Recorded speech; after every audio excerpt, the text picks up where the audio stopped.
बिस्मिल्लाहिर्रहमानिर्रहीम। अस्सलाम वालेकुम नाज़रीन व सामीन, कैसे हैं आप सब। उम्मीद है आप सब ठीक होंगे। हम अपने किचन में जो भी खाना बनाते हैं, रोज़ाना जो भी खाना बनता है उसमें अदरक और लहसुन लाजमी डाला जाता है। तो मैं आज आपके साथ अदरक और लहसुन को महफूज करने का तरीका बताऊंगी और इस तरह का बताऊंगी कि इंशाल्लाह इससे आपका लहसुन और अदरक काफ़ी देर तक पड़ा रहने के बाद भी ख़राब नहीं होगा। तो ये दोनों एक ऐसी चीज़ें हैं कि इसको जब हम प्रिज़र्व करने के लिए रखते हैं तो ये कुछ दिन ही गुजरते हैं और इसका रंग बदलना शुरू हो जाता है और ये ग्रीनिश होना शुरू हो जाता है। लेकिन जो तरीका मैं आपके साथ आज शेयर करूँगी वो इंशाल्लाह जब आप अपनाएंगे और जब आप ये तरीका करेंगे तो कभी भी आपका अदरक और लहसुन जो है वो ग्रीन नहीं होगा। तो ये तरीका क्या है और किस तरह से ये बनता है, इसको देखने के लिए मेरी वीडियो एंड तक ज़रूर देखें। इस रेसिपी के लिए मैंने तकरीबन 150 ग्राम अदरक लिया है और 150 ग्राम ही मैंने लहसुन लिया है और दोनों को अच्छी तरह से आप साफ़ कर लें और इनको खुश्क बर्तन में आपने डालना है। पानी का एक कतरा भी इसमें नहीं होना चाहिए, अदरवाइज़ ये रेसिपी ख़राब हो सकती है। इसके लिए आपने एक ब्लेंडर जार लेना है, उसमें आपने अदरक और लहसुन दोनों चीज़ों को डाल देना है और इसमें जो चीज़ें जाएंगी उसको आपने बड़े ध्यान से देखना है। इसमें आपने 1 कप ऑयल डालना है, ये ऑयल बाद में हम बढ़ाएंगे अगर हमें ज़रूरत पड़ेगी तो।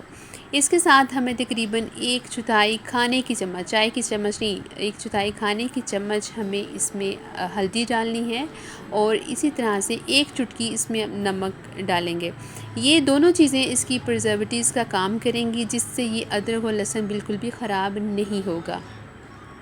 जब आप इस ब्लेंडर को चलाएंगे तो शुरू में तो ये बड़ा तेज़ी से चलेगा, लेकिन जूँ जूँ ये इसकी पेस्ट थिक होती चली जाएगी ये आहिस्ता होना शुरू हो जाएगा। ऐसे मौके पर आपने ब्लेंडर को बंद करके इसका ढक्कन उठाना है और उसके बाद इसको स्पैचुला की मदद से हिलाना है। ये चीज़ें डिटेल से मैं इसलिए आपको बता रही हूँ कि आपके साथ भी ऐसा होगा तो आप इस चीज़ पर परेशान मत होइएगा, इसने ऐसे ही बनना है। अब इसको दोबारा से हम इसको चलाएँगे।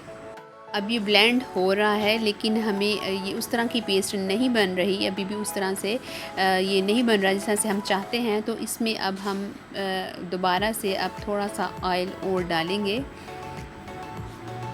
जितना हमें ज़रूरत है। इसमें ऑयल डालने के बाद अब हम दोबारा इसको जब ब्लेंड करेंगे तो ये देखें ये बड़े अच्छे से ये ब्लेंड होगा।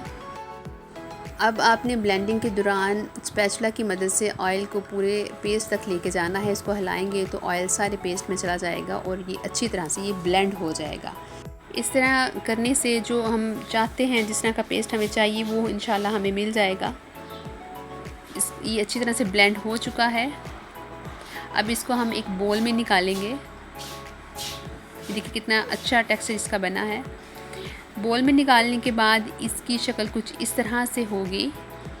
अब ये बिल्कुल रेडी टू प्रिज़र्व है। अब इसको हम प्रिज़र्व कर सकते हैं और प्रिज़र्व करने के लिए हमेशा आप इसको एक खुले मुंह वाले जार और एयर टाइट जार में आप इसको रखें ताकि इसको निकालना भी आसान हो जाए और ये प्रिज़र्व भी अच्छी तरह से हो जाए। ये रेसिपी इंशाल्लाह रमज़ान में भी आपके बहुत काम आने वाली है। रमज़ान से 1-2 दिन पहले इसको बना लें और 15-20 रोज़े आराम से गुजर जाएंगे और फिर क्वांटिटी बढ़ाते जाएं और प्रिज़र्व करते जाएं। उम्मीद है आपको मेरी ये रेसिपी पसंद आई होगी। अगर आई है तो लाइक ज़रूर कीजिएगा और मेरे चैनल को सब्सक्राइब ज़रूर कीजिएगा। अल्लाह ने चाहा तो एक नई वीडियो के साथ फिर आपकी खिदमत में हाज़िर होंगी। तब तक अपना और अपने प्यारों का बहुत सा ख्याल रखें। अल्लाह हाफिज़।